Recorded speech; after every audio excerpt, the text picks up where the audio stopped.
रोजाना एपिसोड देखने के लिए चैनल को सब्सक्राइब करें। ऋषि, ऋषि यहाँ आओ। जी जी मासी। क्या जी मासी? अरे हमें भी तो बताओ, कैसा लग रहा है तुम्हें? कितनी खुशी हो रही है? आफ्टर ऑल फादर बनने वाले हो तुम। अपनी फीलिंग्स हमारे साथ भी शेयर करो। सच कहूँ तो इतना ज्यादा भी अच्छा नहीं लग रहा। लगेगा, अच्छा लगने लगेगा ऋषि। ये खुशी है ही ऐसी, आदमी से थोड़ा लेट महसूस करते हैं, औरतें महसूस कर लेती हैं। सबसे पहले एपिसोड देखने के लिए चैनल को सब्सक्राइब करें। लेकिन आदमियों को वक्त लगता है थोड़ा। हाँ भाभी, एग्जैक्टली। ऋषि को रियल फीलिंग तो तब आएगी जब वो बेबी को अपने गोद में लेगा। राइट ऋषि, इमेजिन वो पहला मोमेंट जब तुम्हारा बच्चा तुम्हारे हाथों में होगा। ऋषि उस वक्त ना कोई और नजर भी नहीं आएगा, तुमको पता है। करिश्मा, तुम कह रही थी ना रोजाना एपिसोड देखने के लिए चैनल को सब्सक्राइब करें। की बधाई देना चाहते हैं इन्हें। हाँ भाभी, ऐसे बहुत से लोग हैं जो इनसे एक साथ मिलना चाहते हैं। चले। लेकिन मैं क्या लेकिन ऋषि? मॉम, ये सब इतनी जल्दी हो रहा है, इतनी अचानक से हुआ है, मुझे सच में कुछ समझ में नहीं आया। ऋषि पर मॉम, आप तो समझिए ना, आप लोग समझिए ना प्लीज।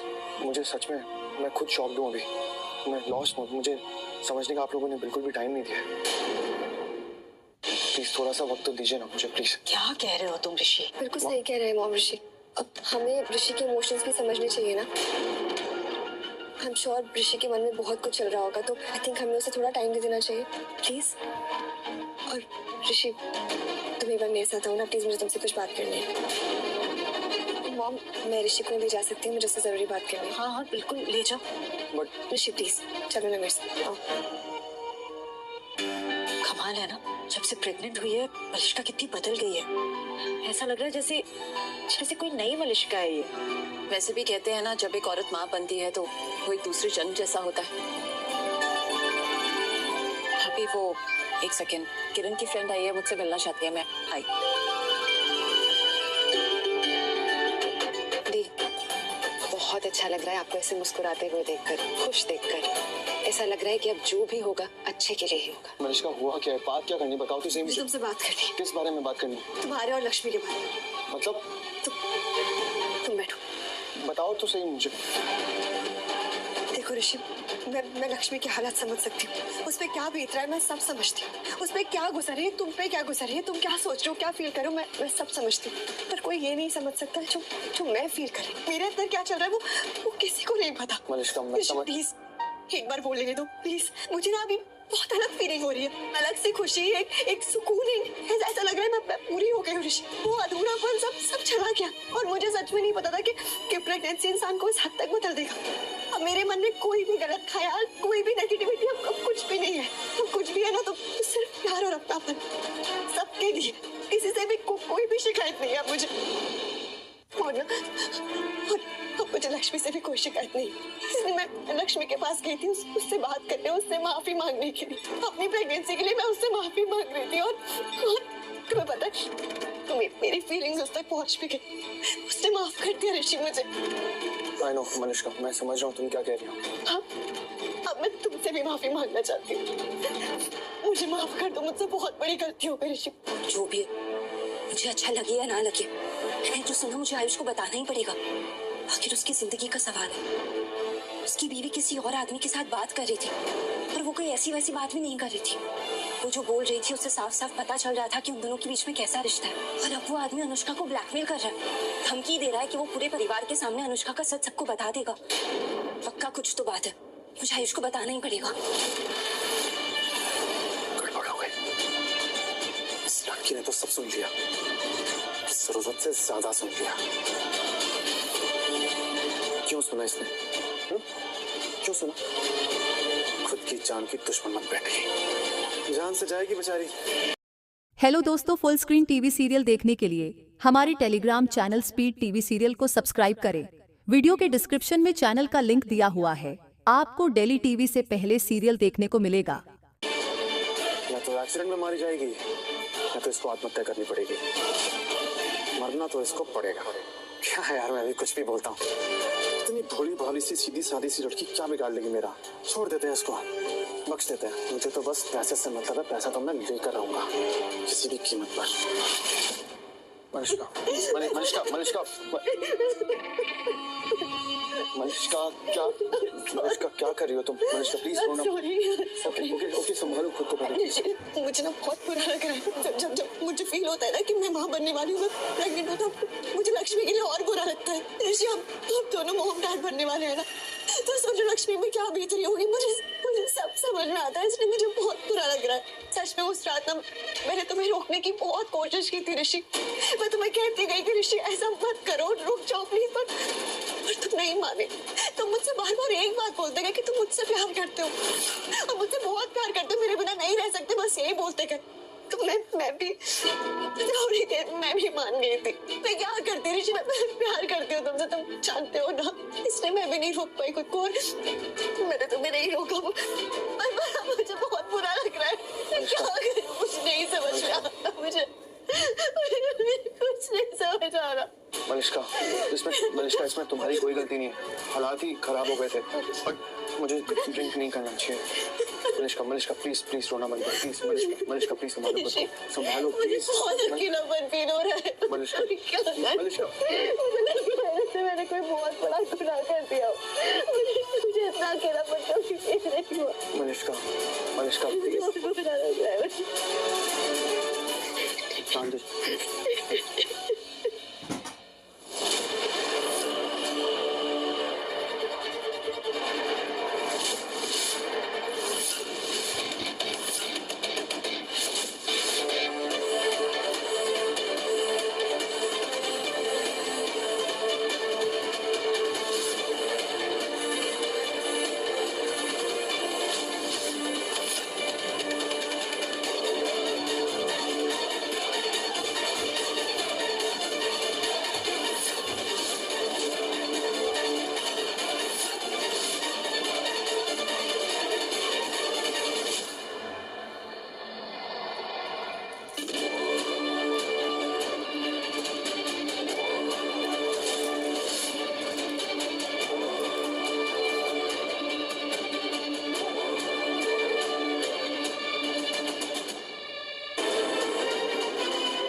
हाय ऋषि, वो तो बधाई हो यार, पापा बनने वाले हो आप।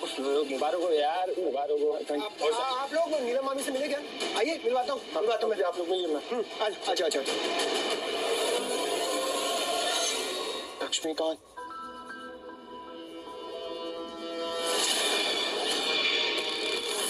क्या बात है मलिष्का, क्या माइंड पर नाटक किया है और तीर जाके लगा बिल्कुल सही निशाने पर। ऋषि, अब तुम कितनी भी आवाज दे लो लक्ष्मी को, लेकिन वो तुम्हें नहीं मिलेगी। अब तुम्हारी लाइफ में सिर्फ मलिष्का है, सिर्फ मलिष्का। और अब तुम देखते जाओ मलिष्का अभी और क्या क्या करती है। एक्सक्यूज दी। हाँ चल बोलो, कहाँ जा रही हैं हम ऊपर अपने कमरे में जा रहे हैं। क्यों दी, कुछ चाहिए तो हमसे कह दीजिए, हम जाकर ले आते हैं। आप क्यों जा रही हो? अरे नहीं आंचल, हमें ही जाना पड़ेगा, ये काम हम ही कर पाएंगे। तुम यहाँ रुको और गेस्ट का ख्याल रखो। Be a good host. देखना किसी को किसी चीज की कमी का एहसास नहीं होना चाहिए। ओके दी आप बिल्कुल। दोस्तों, अब दुनिया के किसी भी कोने से करवा सकते हैं अपना काम, तो कॉल कीजिए।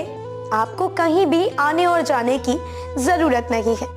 घर बैठे ही आपकी समस्याओं का होगा समाधान। मनचाहा वशीकरण, मनचाहा प्यार, मनचाही शादी करना चाहते हैं?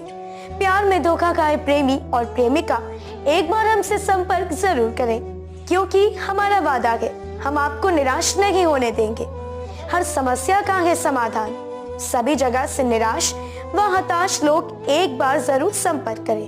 हम आपसे वादा करते हैं कि आपकी सारी समस्याओं के समाधान मिलेंगे। आप अपना प्यार वापस पाएं तो कॉल लगाएं हमारे नंबर पर। All problem solution, one call can change your life. समस्या कैसी भी हो, जड़ से समाधान। अपने प्यार को पाना चाहते हो, किया कराया सौतन से छुटकारा, ex love problem, desire love problem, तो कांटेक्ट करें और आप व्हाट्सएप भी कर सकते हैं। तो अभी संपर्क करें। धन्यवाद। सब संभाल लेंगे। आंचल, तुम हो तो वैसे ही हमें किसी बात की टेंशन नहीं। हम अभी आते हैं। दी से कह तो दिया है कि हम यहाँ सब संभाल लेंगे, पर यहाँ तो ऑलरेडी सब कुछ बिखरा हुआ है। इतनी सैड है ये पार्टी। हमें लगता है अब हमें ही कुछ इंटरेस्टिंग करना पड़ेगा यहाँ। लक्ष्मी कहीं नजर ही नहीं आ रही, पता नहीं कहाँ चली गई है। जो कुछ भी देखा है ना उसकी वजह से वो बहुत परेशान हो गई होगी, गलत समझ रही होगी मुझे। एक बस लक्ष्मी मिल जाए, बात करूँ। तो मुकेश भाई आप जाइए और जल्दी से जाके कैंडल्स ले आइए, वो केक के लिए जरूरत पड़ेगी। ठीक है बात, जल्दी लेके आता हूँ।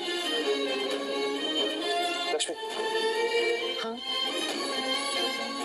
बोलो, कुछ काम है? कुछ चाहिए?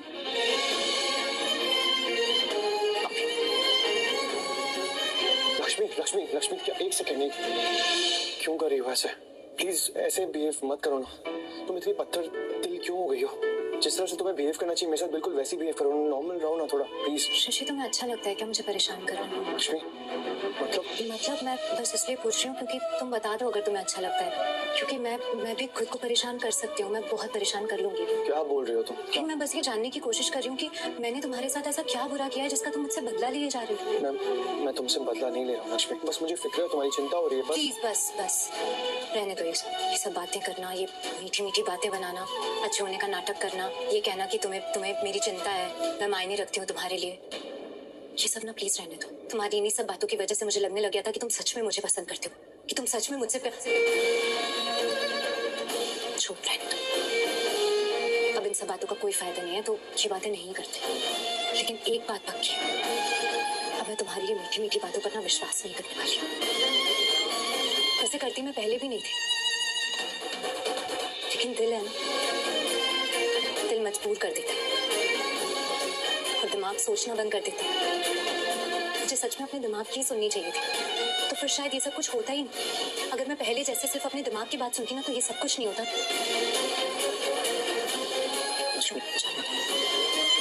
क्या कर रहे हो तुम? वापस से जा रही हो ना बात को अधूरा छोड़ के, बात पूरी तो हो जाने दिया करो प्लीज। मैं तो तुमसे पहले भी कहा है ना लक्ष्मी, देखो तुम ये सब करते हो ना तो सच में मैं बहुत परेशान हो जाता हूँ, दिमाग खराब। मेरी बात को बीच में छोड़ के जाने से तुम परेशान हो जाते हो। तुमने तो रिश्ता ही बीच में छोड़ दिया ऋषि, तो सोचो मुझे कैसा लग रहा है, क्या फील कर रही हूँ मैं। लक्ष्मी तुम गलत समझ रही हो मुझे, सच में गलत समझ रही हो, प्लीज ऐसा मत। मेरा हाथ छोड़ो ऋषि। लक्ष्मी लक्ष्मी मत करो ना ऐसा। तो क्या करूं? कितनी बार हाथ पकड़ने दिया मैंने तुम्हें अपना, सिर्फ ये सोचकर कि तुम मेरा हाथ नहीं छोड़ोगे, क्योंकि तुम कहते थे कि मैं तुम्हारे लिए मायने रखती हूँ, कि मैं सबसे बढ़कर हूँ, तुमसे भी बढ़कर हूँ, कि तुम्हें जरूरत है मेरी, मैं सुकून हूँ तुम्हारा। लेकिन तुमने किया क्या? हर बार मेरा भरोसा तोड़ा, गला घोट दिया मेरे विश्वास का, हर बार विश्वासघात किया मेरे साथ, हर बार। अब और कितनी बार मेरे दिल को छलनी करना चाहते हो? कितनी बार चोट पहुंचाना चाहते हो? प्लीज बस हो गया जो होना था, तुमने कर लिया जो तुम्हें करना था। अब और नहीं, अब मैं वो लक्ष्मी नहीं हूँ जो तुम्हारी बातों में आ जाऊंगी, जो तुम पर भरोसा कर लूंगी। तुमने पूरी तरह बदल दी है मुझे। ये लक्ष्मी अब वो लक्ष्मी नहीं है, बदल गई है। तो प्लीज मुझे बख्श दो। लक्ष्मी लक्ष्मी लक्ष्मी लक्ष्मी लक्ष्मी लक्ष्मी लक्ष्मी लक्ष्मी प्लीज, मैं सच कह रहा हूँ, तुम मुझे गलत समझ रही हो। मैं तुम्हें बता नहीं सकता, मैं तुम्हें एक्सप्लेन नहीं कर सकता कि तुम मेरे लिए क्या हो। सच में जिंदगी हो मेरी, सच में सुकून हो मेरा। अगर मेरा बस चलता ना मैं अभी के अभी तुम्हें अपना दिल चीर के दिखा सकता हूँ। दिखाने की कोई जरूरत नहीं, क्योंकि मुझे पता है, मुझे दिख गया है तुम्हारे दिल में क्या है। देखा मैंने अभी कैसे तुम मलिश्का को गले लगाए हुए थे, कैसे उसकी चिंता कर रहे थे, उसकी फिक्र कर रहे थे, उसे समझा रहे थे, सब देखा मैंने। और मैं समझ रही हूँ, मैं समझती हूँ उसे जरूरत है अभी। तुम यहाँ क्या कर रहे हो? तुम जाओ ना, तुम जाओ और संभालो उसे अच्छा महसूस करो। लक्ष्मी जाओ, तुम जाओ। लक्ष्मी लक्ष्मी लक्ष्मी लक्ष्मी लक्ष्मी लक्ष्मी तुम सच में गलत समझ रही हो। प्लीज बस करो आप। गलत ऐसा नहीं है, जो तुमने देखा वैसा नहीं है। मैं बस उसे मुझे कुछ नहीं सुनना है, मुझे कुछ सुनने की जरूरत ही नहीं है। तुम्हें पता है अभी जब मैंने तुम दोनों को देखा तो मुझे याद आया कि तुम मुझे पार्टी में आने के लिए मना कर रहे थे। तुम मुझसे कह रहे थे कि अगर मैं इस पार्टी में आऊंगी तो मैं दुखी हो जाऊंगी, ये कह रहे थे ना तो तुम बिल्कुल सही कह रहे थे। मुझे लगा कि तुम इसीलिए कह रहे हो कि मैं पार्टी में ना आऊं क्योंकि तुम्हें मेरी चिंता है कि मुझे बुरा ना लगे, लेकिन नहीं, तुम मुझे पार्टी में आने के लिए इसलिए मना कर रहे थे ताकि मैं तुम्हें ऐसे देखूं ना और फिर तुमसे कोई सवाल ना करूं। लक्ष्मी लक्ष्मी सही हो तुम ऋषि, लक्ष्मी तुम बहुत से लक्ष्मी लक्ष्मी ऋषि, मेरा हाथ छोड़ो। तुम गलत समझ रही हो मुझे। हाथ छोड़ दो दोबारा, ताकि तुम फिर से मुझसे कह सको कि मैं तुम्हारा भरोसा तोड़ा है। तुम्हारा हाथ छोड़ दिया मैंने वापस से। मेरा हाथ छोड़ो। लक्ष्मी नहीं छोड़ूंगा मैं। ऋषि, मैंने कहा मेरा नहीं हाथ छोड़ूंगा। छोड़ो। ऋषि, अगर तुमने मेरा हाथ नहीं छोड़ा ना तो मैं चिल्लाऊंगी। ऋषि, मेरा हाथ छोड़ो।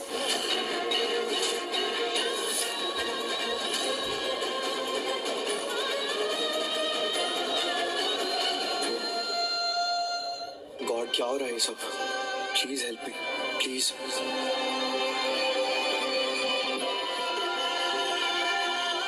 बस बस बस भैया यहीं पे रुक दो, बस बस बस बस बस अंदर मत लेके जाओ। ये लीजिए, थैंक यू सो मच। जल्दी से कैंडल ले लेता हूँ। किसका फोन आ रहा है? महाराज जी का फोन क्यों आ रहा है? हाँ जी महाराज जी, एक्चुअली मैं मार्केट में हूँ। हाँ जी, नहीं नहीं नहीं, एक्चुअली मैं मार्केट में आया था ना, वो मोमबत्ती लेनी थी, वो केक पे लगाने के लिए चाहिए रहेंगी ना। क्या केक पे नाम भी लिखवाना है? कोई बात नहीं, मैं लिखवा लूंगा। हाँ जी, ऋषि सर और मनीषका मैम का वो बच्चा होने वाला है ना, तो इसीलिए। ओके, कांग्रेचुलेशन टू ऋषि मनीषका टू बी पेरेंट्स। ये सही रहेगा, ये लिखवा दूंगा। हाँ आप चिंता मत करो, मैं घर आ रहा हूँ। ठीक है, ओके ओके बाय।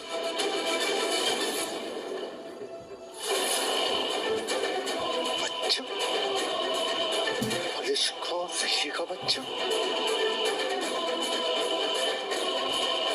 ऋषि पापा बच्चे की पार्टी करेंगे।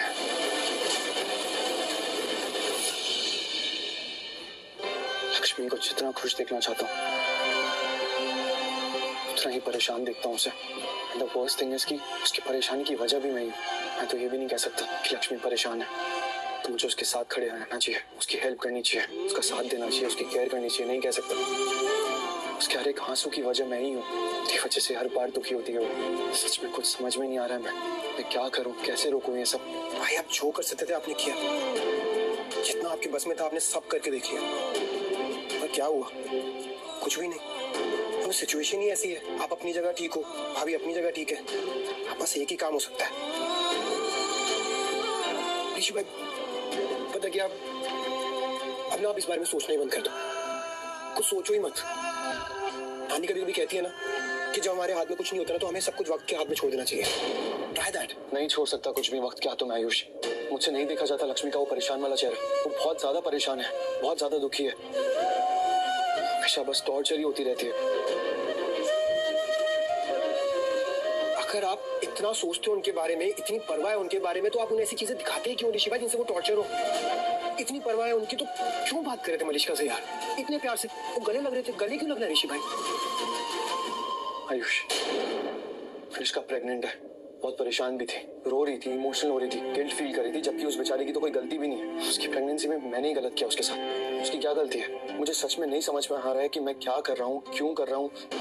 मुझे कुछ नहीं पता है, बस इतना जानता हूँ कि मैं ये सारी चीजें नहीं करना चाहता था और ये सारी चीजें मुझसे हो गई। पता नहीं कैसे, क्यों, कुछ नहीं पता मुझे। ना चाहते हुए भी सब कुछ मेरे साथ ही होता जा रहा है यार, और हमेशा होते आया है। कभी कभी इतना फ्रस्ट्रेट हो जाता हूँ ना मैं दिमाग में अपने, ऐसा लगता है कि यहाँ से सब कुछ छोड़ छाड़ के भाग जाऊँ हमेशा के लिए, कहीं दूर चले जाऊँ। मैं तो दूर भी नहीं जा सकता, जाऊंगा कहाँ तुम लोगों से दूर? अपने परिवार के साथ। मन में सबके प्यार का लालच जो है मेरे, सबका प्यार चाहिए, पूरे परिवार का प्यार चाहिए। लक्ष्मी, रोहन, पारो, मॉम, दादी, बुआ, तू, मुझे मेरा पूरा का पूरा परिवार एक साथ चाहिए। आई अंडरस्टैंड भाई। ओके लिसन ऋषि भाई, ऑनेस्टली मैं अभी भी यही बोलूंगा आपको। वो होता है ना जब हमारे पैरों के नीचे से रेत खिसक रही होती है ना, अपने आप को गिरने से बचाने के लिए सिर्फ एक ही तरीका होता है कि आप बस खड़े रहो, कुछ ना करो। ऋषि भाई कभी कभी कुछ ना करना ही बेस्ट ऑप्शन होता है। लेकिन आयुष, आई नो आई अंडरस्टैंड।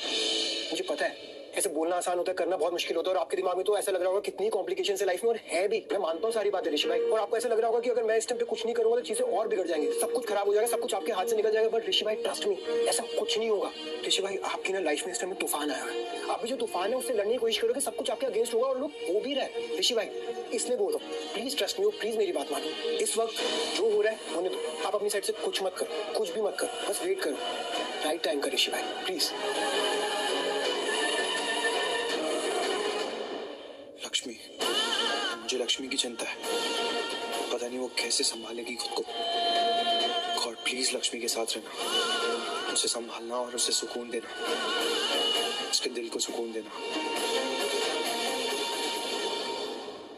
क्या आपका पति या प्रेमी आपको छोड़कर जा रहा है या उसका झुकाव किसी और की तरफ बढ़ता जा रहा है, तो आप निराश ना होए, लौट कर आएगा।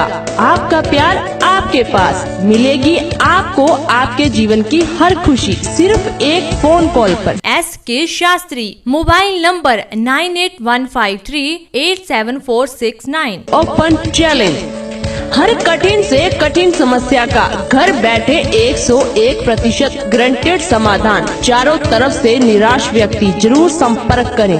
तंत्र मंत्र यंत्र के सम्राट, सबसे पहले काम करने का दावा। मन चाहा प्रेम विवाह, लव मैरिज के लिए माता पिता को मनाना, पति पत्नी या सास बहू में क्लेश, सोतन दुश्मन से छुटकारा, कर्ज से परेशान, बंद कारोबार, नौकरी में दिक्कत, आज ही संपर्क करें। SK शास्त्री, मोबाइल नंबर 9815387469। हेलो दोस्तों, फुल स्क्रीन टीवी सीरियल देखने के लिए हमारे Telegram channel speed TV serial को सब्सक्राइब करें। वीडियो के डिस्क्रिप्शन में चैनल का लिंक दिया हुआ है। आपको डेली टीवी से पहले सीरियल देखने को मिलेगा।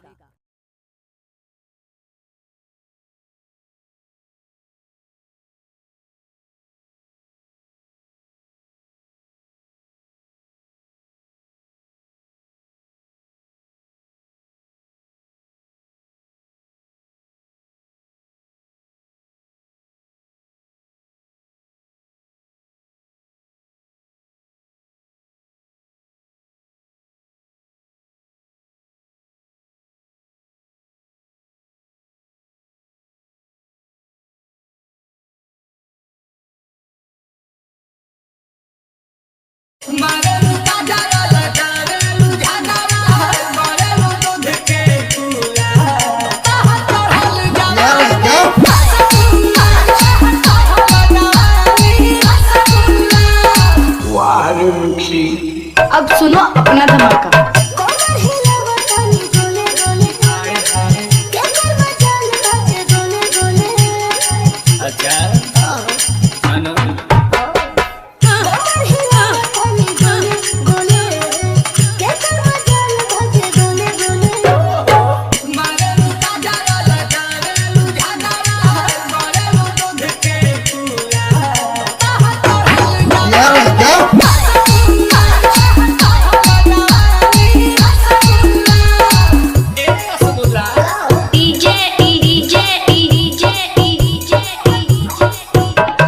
British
Ritesh Ritesh Kushwaha Kushwaha Kushwaha Kushwaha Anjali mix Anjali mix Anjali mix एंजली प्यार है हम के साथ कोरावा में चला रमाने पिया पिया ने भोरावा में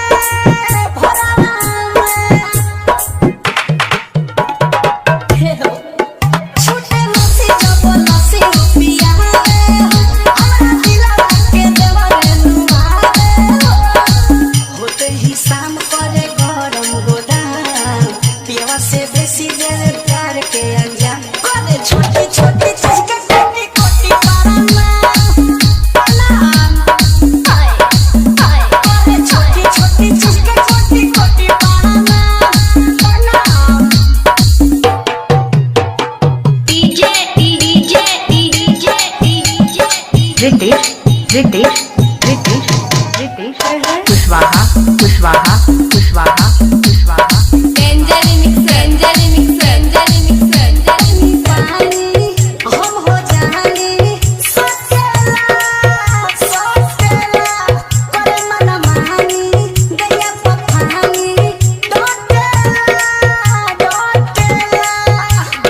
के हो बड़ दुख रहा अरे नहीं पिया मर कहाला तेरा बेसी भइले चंदन चंचला ब्रिज के पियाई हम दूधवा बादाम एकरे से मिले हमके देही पे आराम छोटी छोटी चीज के DJ DJ DJ Ritesh Ritesh Ritesh छोटी चीज के Kushwaha Kushwaha Kushwaha Kushwaha Anjali mix Anjali mix Anjali mix Anjali mix Anjali mix Anjali mix Anjali mix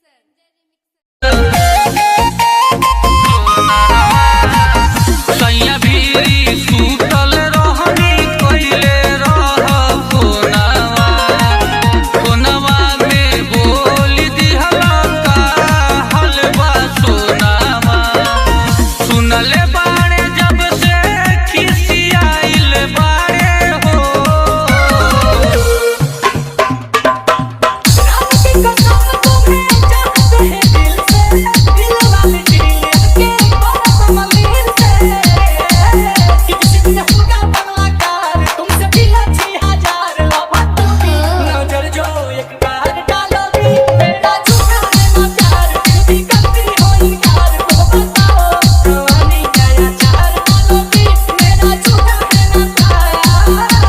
अरे जिया राजा जिया ही तो उतर जाएगी कौन नई दुल्हन का गौना कच्चे उम्र में हो गया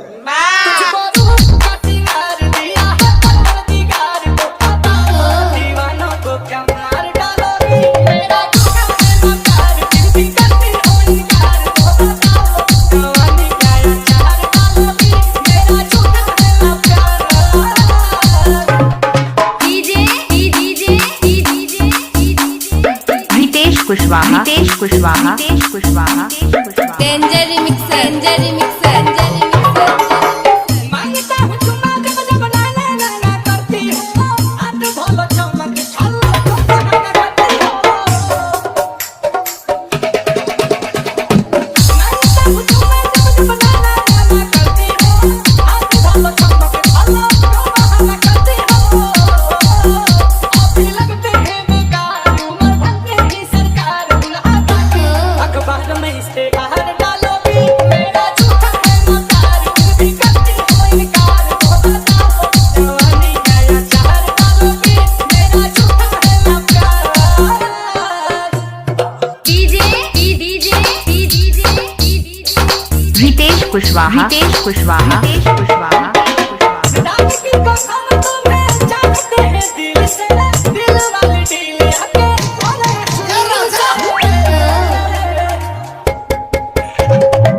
रात की कसम तुम्हें जानते हैं दिल से दिल वाली डील आके बोले मलिन से किसी दिन होगा बंगलाकार तुमसे भी अच्छी हजार लफातोगी नजर जो एक बार डालोगी मेरा झूठा है मकार फिर भी DJ DJ DJ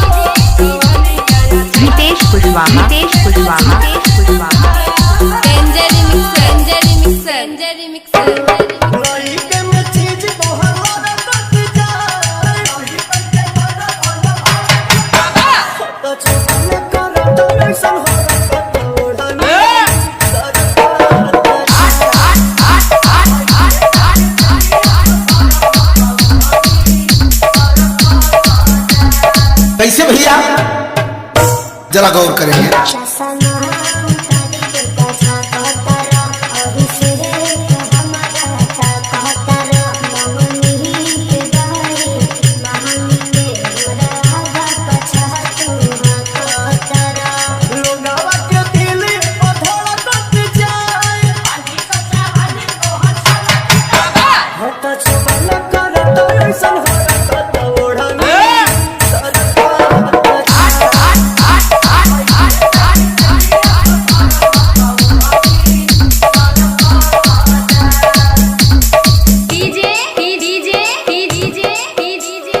Ritesh Kushwaha, Ritesh Kushwaha, Ritesh Kushwaha, Ritesh Kushwaha.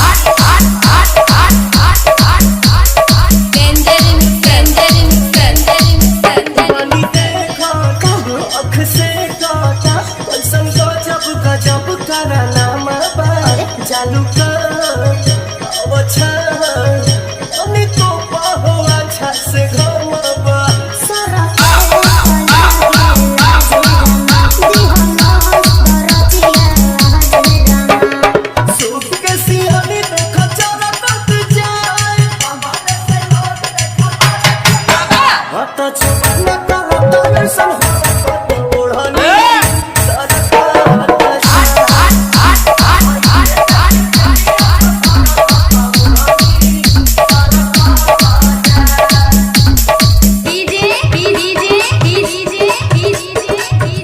Kushwaha, Ritesh Kushwaha, Ritesh Kushwaha, Ritesh Kushwaha.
बक्सरला बम बड़ू बलियाला अलाम बड़ू केहू से न कम बड़ू जिलेबी गरम बड़ू सस्ते मोनू के धइले सोम बड़ू छोड़ा छोड़ा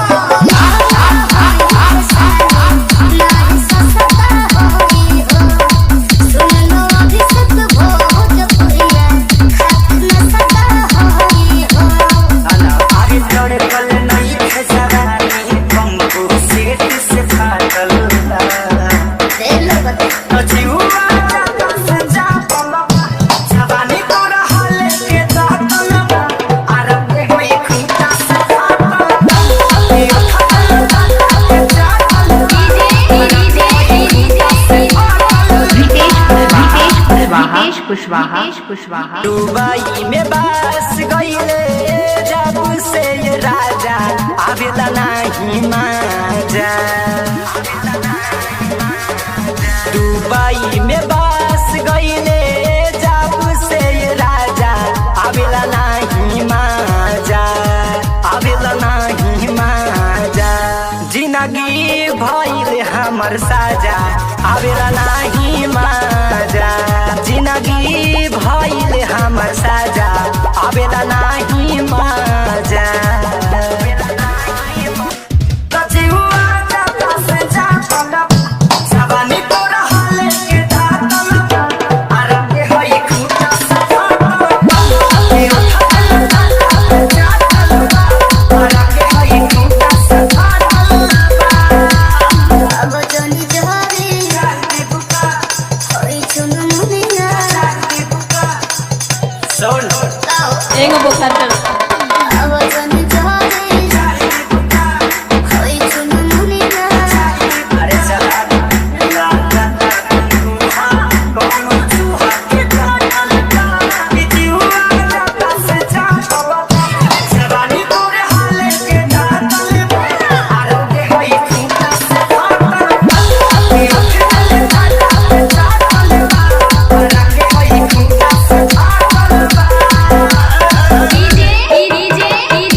हर जिला जाते बड़ू घूमी घूमी खाते बड़ू मिलत सुख भूख रहत दिन राते बड़ू खाली ना करे और मन को ना जाते बड़ू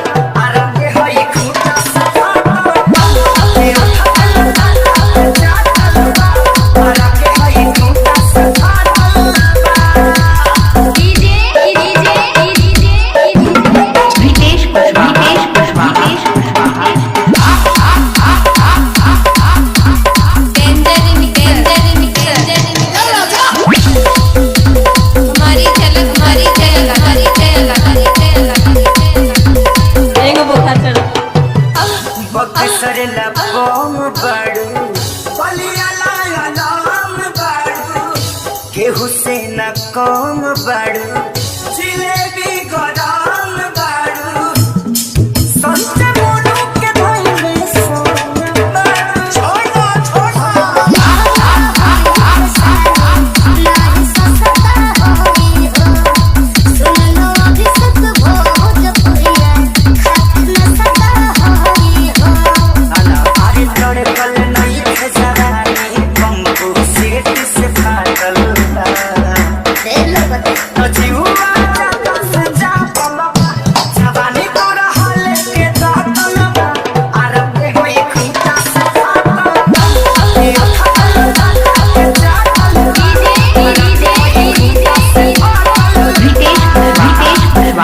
कुशवाहा कुशवाहा कुशवाहा कुशवाहा कुशवाहा